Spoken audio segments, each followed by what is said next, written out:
Hello guys, welcome to my YouTube channel. কেমন আছো তোমরা? এখন আমরা কথা বলবো হচ্ছে আমাদের পুজোতে দুর্গাপুজোয় রিলিজ হবে একটি বাংলা সিনেমা, যেটার নাম হচ্ছে দেবী চৌধুরানী, স্টারিং প্রসেনজিৎ অ্যান্ড শ্রাবন্তী। এরও কালকে টিজার ছাড়া হয়েছে, কালকে নয়, দুদিন আগে। ঠিক আছে, আমি এটা কালকে লাইভ রিয়াকশন দিয়েছি হিন্দি চ্যানেলে, আছে অবশ্যই গিয়ে চেক আউট করবেন, লিঙ্ক ডেসক্রিপশানে আছে। এবং ওই চ্যানেলটা একটু বেশি বেশি করে শেয়ার এবং মানে কমেন্ট, লাইক, সাবস্ক্রাইব সব করে দেবেন। ওই চ্যানেলটা একটু ভালো পেলে আমি আরও মোটিভেট হব। তো আর এই চ্যানেলটাকেও যারা যারা এখন দেখছেন তারা অবশ্যই সাবস্ক্রাইব করে দেবেন।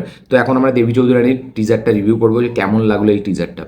এক লাইনে যদি আমি রিভিউ করি, দেবী চৌধুরানীর টিজার কিন্তু আমার জন্য হেভি কাজ করেনি, আমার জন্য অতটা ভালো ওয়ার্ক করেনি, বিকজ এর ল্যাগ অফ ভিএফএক্স, মানে ভিএফএক্সটা প্রচুর ল্যাগ খায়, ভিএফএক্সটা খুবই খারাপ হয়েছে, খুবই নেগেটিভ একটা জিনিস। মানে টিজারটা এতটা অন্ধকারে শ্যুট করা হয়েছে ফিল্মের অ্যাকশন সিকোয়েন্সগুলো, এবং টিজারটাই ইটসেলফ যেন মানে অতটা হেভিভাবে ডিজাইন করা হয়নি, অতটা হেভিভাবে এডিট করা হয়নি দেখলে মনে হয়। এবং টিজারটা খুবই অন্ধকার, মানে অধিকাংশ শর্ট তো অন্ধকারে, যেগুলো আমি অতটা বুঝতে পারিনি ভালো করে। এবং তার মধ্যে মধ্যে ভিএফএক্স তো খুবই খারাপ, মানে এতটা খারাপ ভিএফএক্স যে ফিল্মটার যে এসেন্সটা সেটা কিন্তু নষ্ট করে দিচ্ছে। আমি বলবো এতটা ভিএফএক্স হেভি শর্ট না রাখলেও হতো, কারণ ভিএফএক্সটাই ফিল্মটা দেখার যে এক্সাইটমেন্ট সেটাকেই মেরে দিচ্ছে টিজার লেভেলে। হ্যাঁ, এই ফিল্মটাও সেই ইংরেজদের বিরুদ্ধে লড়াইয়ের একটা গল্প হতে চলেছে, যেটা সন্ত্রাস বিদ্রোহ যে আমরা পড়েছি সেইটার উপরে। 1770 খ্রিস্টাব্দে যেটা ঘটেছিল। তো একটা পুরোহিত টাইপের একটা লোক ছিল, যেখানে প্রসেনজিৎ চট্টোপাধ্যায় প্লে করছে। সে কিছু মহিলাদের ট্রেনিং দিয়ে এই ব্রিটিশদের বিরুদ্ধে লড়ার একটা মানে আগ্রহ তাদের মধ্যে তুলে দিয়েছিল, তাদেরকে মোটিভেট করেছিল। এবং যার মধ্যে শ্রাবন্তী একজন, তারাও হয়তো সে ইংরেজরা তাদের মানে শ্রাবন্তীর বাড়ি ছিনিয়ে নিয়েছে, তাদের বাড়ির লোক হয়তো মেরে দিয়েছে, তো শ্রাবন্তী বদলা নেবে।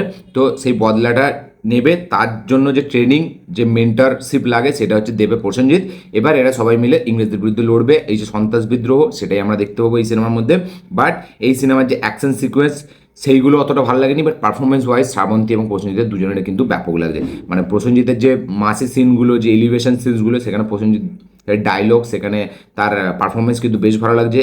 সে একটা বুড়ো কাইন্ড অফ একটা বয়স্ক চরিত্র করেও যে অ্যাকশন সিকোয়েন্সগুলো মানে সে যেভাবে শ্যুট করেছে, তাকে যেভাবে দেখতে লাগছে, সেইগুলো আমি বেশ আমার ভালো লেগেছে। এবং সেগুলো আমি বলবো বেশ একটা পজিটিভ দিক, কারণ প্রসেনজিৎকে নিয়ে কিন্তু মাসে সিনেমা করলে সেটা কিন্তু দারুণ ওয়ার্ক করবে, সেটা কিন্তু এখনও বোঝা যায় প্রসেনজিৎদাকে দেখলে। এবং তার পাশাপাশি শ্রাবন্তী, তার পারফরমেন্সের মধ্যেও, তার চোখের মধ্যেও কিন্তু একটা ইন্টেন্সিটি আমি দেখতে পেলাম, তার এক্সপ্রেশনগুলো সলিড হয়েছে। বাট অ্যাকশন সিকোয়েন্স তাদের পারফরমেন্স ভালো হলো, বা ড্রামা সিনে তাদের পারফরমেন্স ভালো হলো, ফিল্মটার টিজারটার যে ইম্প্যাক্ট, সেই ইম্প্যাক্টটা কোনোভাবে পড়ে না আমার ওপরে। মানে হয়তো আমার মনে হয় এইগুলো আরও একটু রিয়েলিস্টিক অ্যাপ্রোচে করলে হয়তো আরও আমার মনে হয় বেটার হতো, কারণ ভিএফএক্স খুবই খারাপ, ভিএফএক্সের কাজ একদম ভালো লাগেনি আমার। মানে যত টাকা বাজেটে এরা নির্মাণ হোক না কেন, মানে ভিএফএক্সটার ওপর খুবই ধ্যান দেওয়া দরকার ছিল। এডিটিং স্টাইল খুব খারাপ টিজারটির, এবং সেরকম কোনো হেভি পাঞ্চ লাইন্স নেই। প্রসেনজিতের একটা দুটো পাঞ্চ লাইন্স আছে, বাট ওই রকম কোনো ইম্প্যাক্টফুল নেই। ঠিক আছে, যেরকম রঘু ডাকাতে আপনি দেখবেন দেবদা বলছে যে গরিবদের রক্তমাখা বন্ধ করানো হতে চাউক পড়েছে, পরে না হলে রঘুর থাবা পড়বে, এই যে একটা ইম্প্যাক্টফুল ডায়লগ, সেটা প্রসেনজিতের তরফ থেকে দিলেও এটা কিন্তু একটা ভালো হতো। মানে সে একটা কাইন্ড অফ ওই ঐতিহাসিক ডায়লগ এখানে দিচ্ছে, যেগুলো আমার অতটা ভালো লাগেনি। হ্যাঁ, এখানে যেরকম বললাম পারফরমেন্সটা ভালো, বাকি ওভারঅল টিজারের মধ্যে আমার কিছু হেভি কিছু লাগেনি। দুটোই সেম ফরম্যাটের গল্প, রঘু ডাকাতের যেরকম আর আমাদের দেবী চৌধুরানী নিয়ে একই গল্প, যে ব্রিটিশদের বিরুদ্ধে লড়া।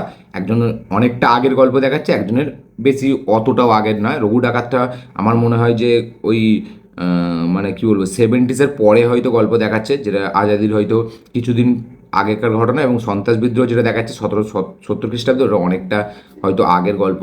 তো দেখা যাক কি হয়। আমার টিজারটা অতটাও ভালো লাগেনি দেবী চৌধুরানীর। কারা কারা এই টিজারটি দেখেছে, তাদের কি বক্তব্য, কি মতামত, কি রিয়াকশন, কারা কতটা এক্সাইটেড এই ফিল্মটাকে নিয়ে, দেবী চৌধুরানী যেটা পুজোতে রিলিজ হবে, রঘু ডাকাত এবং রক্তবীজ 2 এর সাথে ক্ল্যাশ হবে, সেটা অবশ্যই কমেন্টে লিখে জানাবেন। এবং আপনাদের দেবী চৌধুরানীর টিজার কীরকম লেগেছে, যারা দেখেননি তারা অবশ্যই গিয়ে চেক আউট করুন।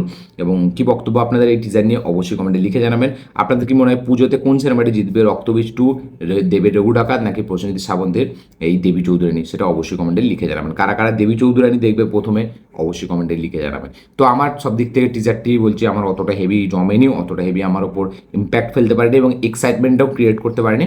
তো আমার এই ছিল রিয়াকশন টিজারটিকে নিয়ে। এবং হিন্দি লাইভ রিয়াকশনটা অবশ্যই আপনারা চেক আউট করবেন, আমি আবারও বলে দিলাম। এবং হিন্দি চ্যানেলটাকে সাবস্ক্রাইব করে নেবেন, ওখানে আমি বাংলা, হলিউড, বলিউড, টলিউড সবের রিয়াকশন আমি দিই, সবের টিজার এবং ট্রেলার আমি রিয়াকশন দিই ওই চ্যানেলটাই, অবশ্যই গিয়ে সাবস্ক্রাইব করে নেবেন। তো এই ছিল আমার টিজার রিভিউ দেবী চৌধুরানী। ভিডিওটা ভালো লাগে থাকলে লাইক, শেয়ার, কমেন্ট করে দেবেন। চ্যানেল নতুন হলে চ্যানেলটাকে সাবস্ক্রাইব করবেন, বেল আইকন প্রেস করতে ভুলবেন না।